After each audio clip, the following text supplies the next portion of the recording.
Good day, everyone. I'm Ma'am Karla, not your typical, but your tender, loving English teacher broadcast.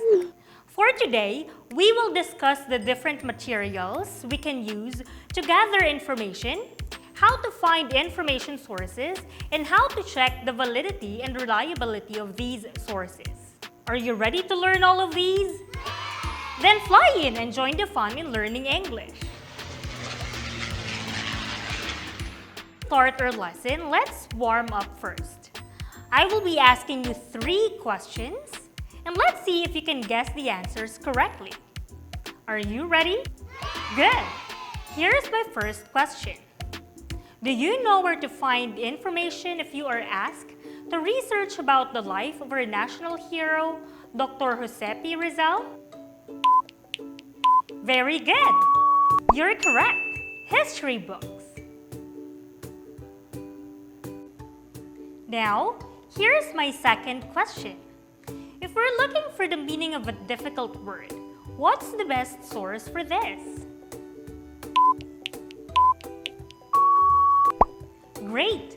You're right. The answer is a dictionary. And for my third and last question, if we are watching a documentary film, can we consider it as a good source of information? Why or why not? Cool! Your answer is correct. A documentary film is a good source of information, and we can learn a lot from it. Now, it's time to discuss our main lesson. Today, we will study about where to get information from various sources in everyday life. Information, as available data everywhere, can be found in different platforms and through different means, such as news reports, speeches, informative talks, and panel discussions, among others.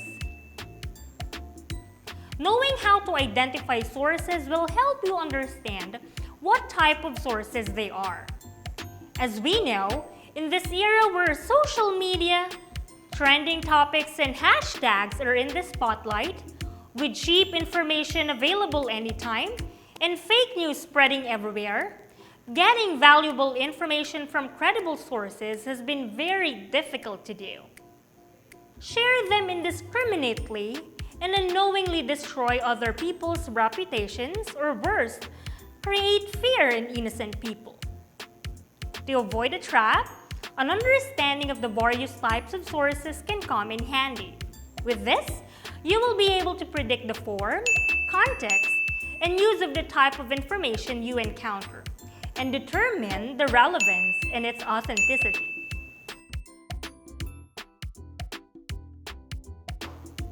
As a starter, let's try answering our first activity. I want you to identify the source described in each number. Use the clue provided. Write your answers in your notebook. Number 1. It is a book or set of books that gives information on many subjects or in many aspects of one subject and typically arranged alphabetically.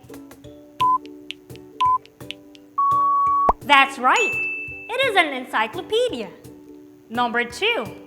It is an organized conversation where one participant asks questions while the other provides answers.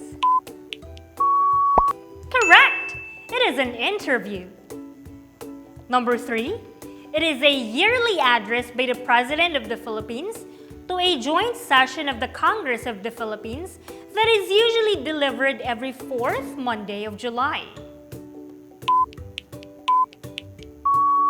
You're exactly right. It is the State of the Nation address, or also known as the SANA. Number 4, it refers to an alphabetical list of names, subjects, or others with references to the places where they occur. It is typically found at the end of a book. Yes, it is an index. Number 5, this is a list of books of a specific author or publisher or on a specific subject. Brilliant! It's called the bibliography. How many did you get? Cool! Give yourself a gentle pat in the back for acing your first activity. Now, get ready with your self-learning module and bring out your pen and paper as we discover the different types of information from various sources. Let's go! Getting information will basically expose you not only to a pool of information, but will also help you identify which details are factual and not. There are various sources of information that you may use in finding significant details in data that can be used in your daily life. Sources of information may be classified as primary, secondary, and tertiary sources. The context of information presented in a source is helpful in classifying information. Let's discuss them one by one. First, primary sources. Sources of information are classified as primary if they are original or authentic and have not been subjected to evaluation or assessment. Primary sources report discoveries and sharing of first-hand information. It means that the person saw or experienced the event, read the document, or looked at the actual thing he is writing about. This is information written at a certain time of period of research. Definition of primary sources varies depending on the contexts and/or disciplines. Now, let's go on a trip. Could you wait for me? Ta-da! I am ready. Are you? Okay. Cool. Do you know what place this is? You're right. We're in one of the historic urban destinations in Manila called Rizal Park, more popularly known as Luneta. Did you know that this place is considered as one of the largest urban parks in Asia? Yes, you heard me right. That's because it covers an area of 58 hectares. Well, during the Spanish era, this used to be called Bagong Bayan. Hey! Do you see that? Aha! That is the Rizal Monument. Oh, wait! I'm gonna take a selfie. This is so lovely. Hold on. I will post this on my Instagram account. Revisiting the wonders of Manila on a beautiful day. Hashtag when in Luneta. Hashtag it's more fun in the Philippines. Hashtag primary source. Wow, fantastic! Yeah, a picture. This is a primary source. Since we saw the monument with our very own eyes and took a picture of it, we gathered a primary source. Seeing and experiencing a primary source is a good way to get information. Examples of primary sources are photographs, speeches, video recordings, government records, communication, newspapers, and magazines that portray information from eyewitnesses. Your turn! I want you to do the same. Browse your last travel photos on your phone's gallery and post the best one on your social media account using the hashtag DepEd tayo primary source. Next source of information, secondary sources. Secondary sources provide information, discussion, and/or interpretation of the evidences.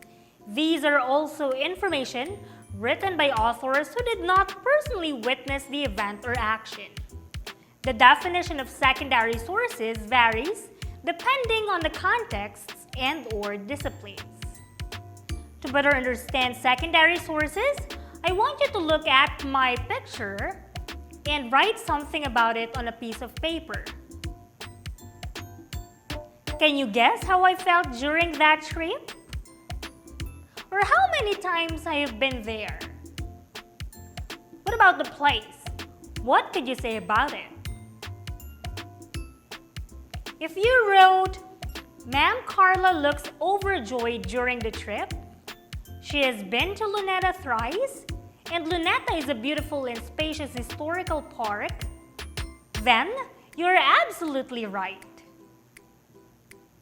Now, since you gave your interpretations and comments about my picture, you now have a commentary, which is an expression of opinions or description or explanation about an event or situation.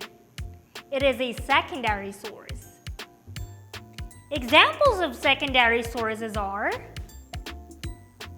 commentaries, critics, evaluations, histories, journals and magazines that do not portray information from eyewitnesses.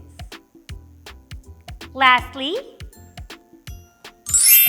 tertiary sources. Tertiary sources serve as a collection of primary and secondary sources. Examples of tertiary sources are bibliographies, directories, dictionaries, almanacs, abstracts, indices, encyclopedias, and databases. Got them? Okay, let's recap. Primary sources are first-hand accounts of events recorded during or shortly after the events described occurred. While secondary sources are analyses of the evidences. These are the ones that are created later by someone who did not experience firsthand or participate in the events. And tertiary sources are materials that serve as a collection of primary and secondary sources. Again, we have primary, secondary, and tertiary sources. Now, let's see if you understand the three sources. I want you to answer Learning Task 2 on page 6 of your self-learning module. Identify if each source of information is considered primary, secondary, or tertiary. Write your answers on a piece of paper. Number 1, encyclopedia. Number 2, interview with a politician. 3, State of the Nation address. 4, indices.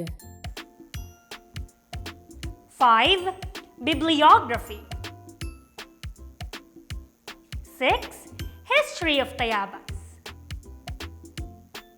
7, court hearing. 8, references. 9, EDSA People Power Picture. And 10, biography. Now let's see if you got them right. Encyclopedia is tertiary. Interview with a politician, primary. State of the Nation address is primary. Indices. Tertiary. Bibliography is tertiary. History of Tayabas, tertiary. Court hearing, primary. References is tertiary. EDSA People Power Picture is primary. Biography is secondary. What's your score? Are you satisfied with what you got? No problem. That's why there are only second chances. Let's have a second round. Identify if each source of information is considered primary, secondary, or tertiary source.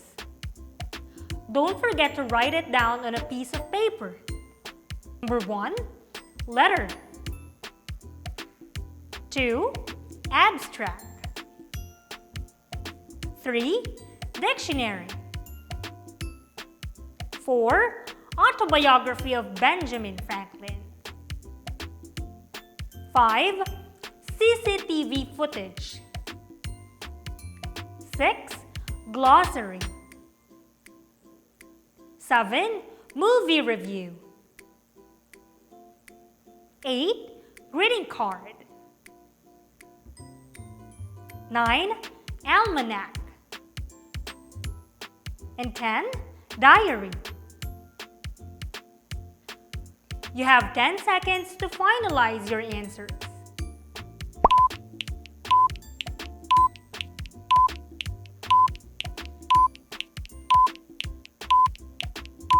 I'm sure you got a better score now. Maybe a perfect score? Wow!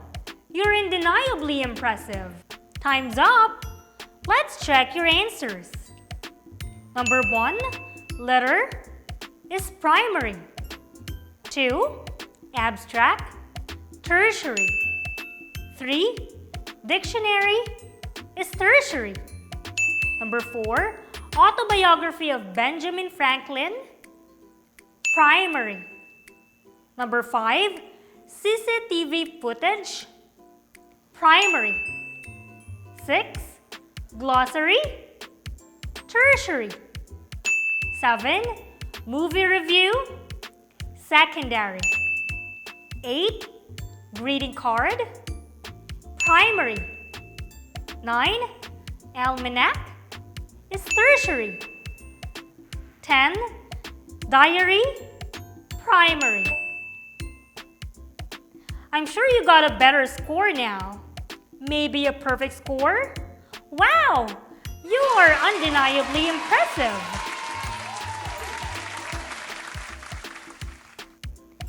Is everything clear? Great!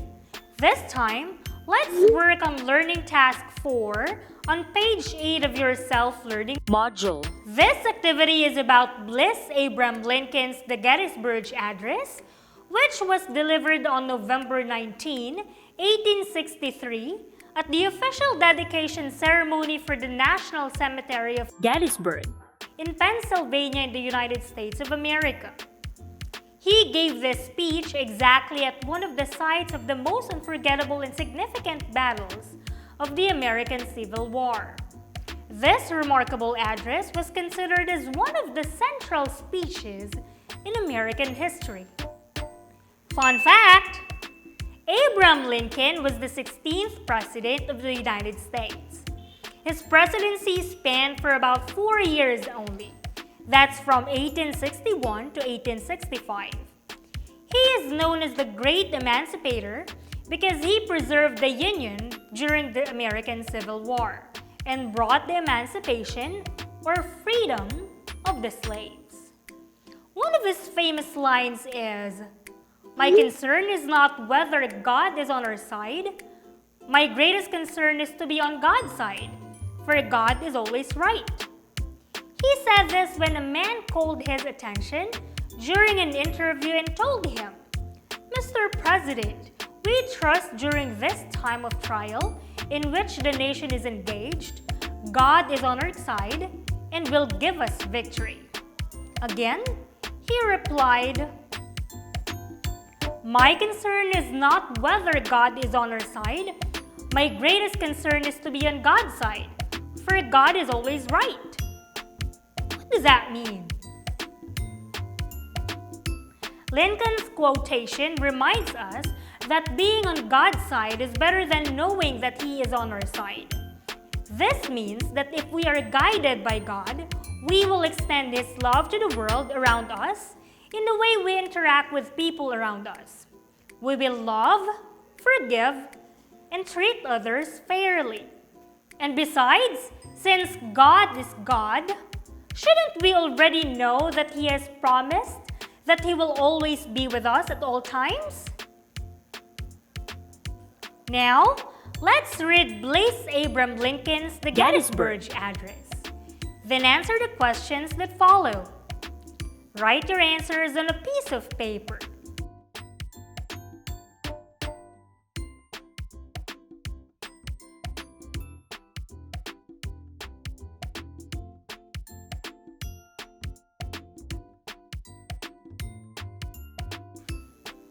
Number 1, is the information primary, secondary, or tertiary?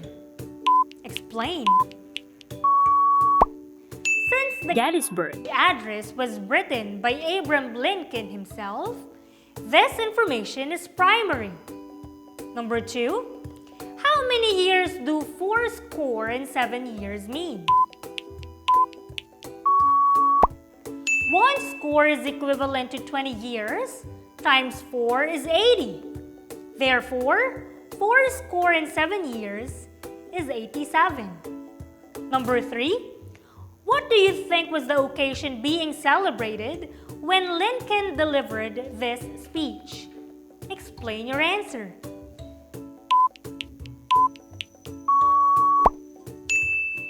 Lincoln's speech commemorated the deaths of the soldiers of the Civil War. Remember, there are various sources of information that you may use in finding significant details and data that can be used in your daily life. Sources of information may be classified as primary, secondary, or tertiary sources. The context of information presented in a source is helpful in classifying information. Finally, for your assignment, answer Learning Task 6 on page 9 of your self-learning Module. Learning English may be difficult at first, but if you put your heart in it, you will surely love it. Again, I am Ma'am Karla, Heart Your Service.